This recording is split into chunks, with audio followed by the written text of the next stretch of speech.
Hey, what's up, Grainger? Going to take you by the Lutron Electronics booth 1809. Come on with me.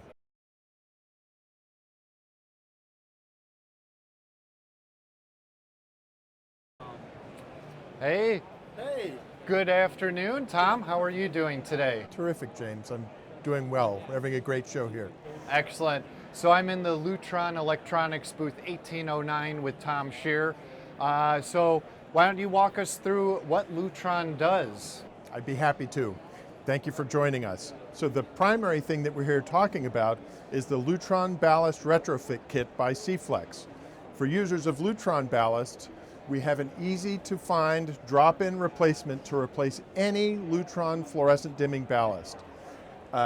We have a lookup tool to help you find the replacement kit. You choose the color temperature that you need. You make sure you have the right control type.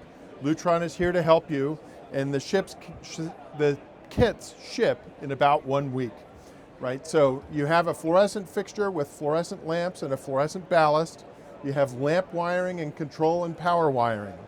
You replace the fluorescent lamps with LED lamps. You replace the fluorescent ballast with an LED driver.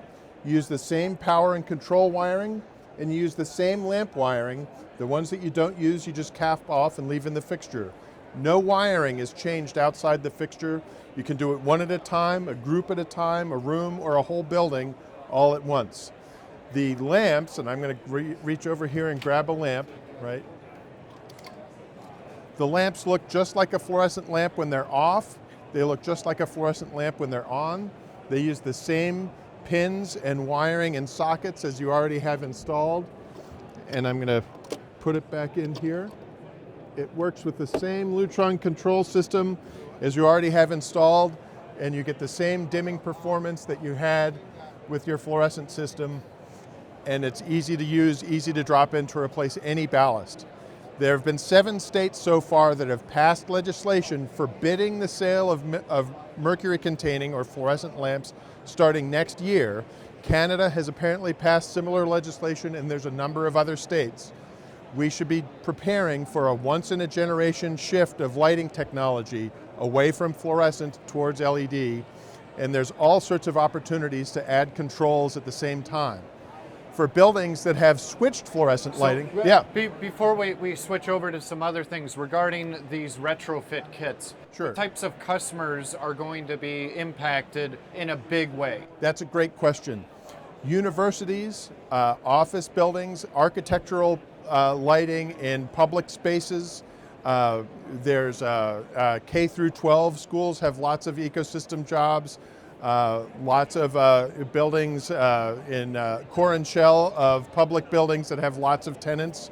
They're all over the United States. We've been selling them certainly in hospitality in the public spaces and back of house. Lutron's been selling these systems for 50 years, and so there's lots of them out in the field. There definitely are. Does the healthcare industry have a lot of these Lutron lighting systems? That's a terrific question. So healthcare facilities do have lots of these systems with standard wall box dimmers. There's a fantastic opportunity to add occupant sensing when you're upgrading the lighting from fluorescent to LED. Also in physicians' offices, that they want to dim the lights down to help people relax. So yes, you're great. There's a lot of applications there as well. So the primary customers that the retrofit kits are going to impact are going to be healthcare, hospitality, and government customers. Manufacturing will have an impact if they have a large office, but generally manufacturing wouldn't be too badly impacted, I should say. That's right. Government as well. You keep picking great additional ones, right? There's a lot of courthouses that have a lot of Lutron systems, and then higher education, right? There's lots of universities with multiple. Excellent. Okay, you wanted to go on to some other stuff too. So as we prepare for this once-in-a-generation change, there's lots and lots of facilities that have switched fluorescent lighting with no controls whatsoever. And it's so easy to add wireless controls as the fixtures are retrofit, right? So retrofitting switched fluorescent fixtures to LED, adding Vive wireless control technology, and adding a Vive system allows for code compliance and energy savings and easy programming and setup of a system right by the facilities manager or the installer.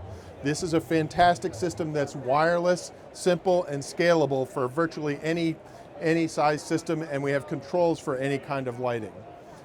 And then our most flexible and infinitely configurable system is Athena, which allows for full color control, tunable white control, and static white dimming, that in any kind of scenario with touchscreen control, individual control with beautiful architectural keypads, or scene control that can be placed anywhere in the building, that allows for fully specified lighting and infinitely configurable lighting that adapts to the needs of the user. Excellent. Well, thank you so much for your time here today, Tom. A pleasure as always. And Tom actually has been on our podcast before, as well as Todd. Teal. So Lutron's been on our show a couple of times. So I'll include a link down below. That way you guys could check that out to learn more about what Lutron has to offer. Thank you, Tom.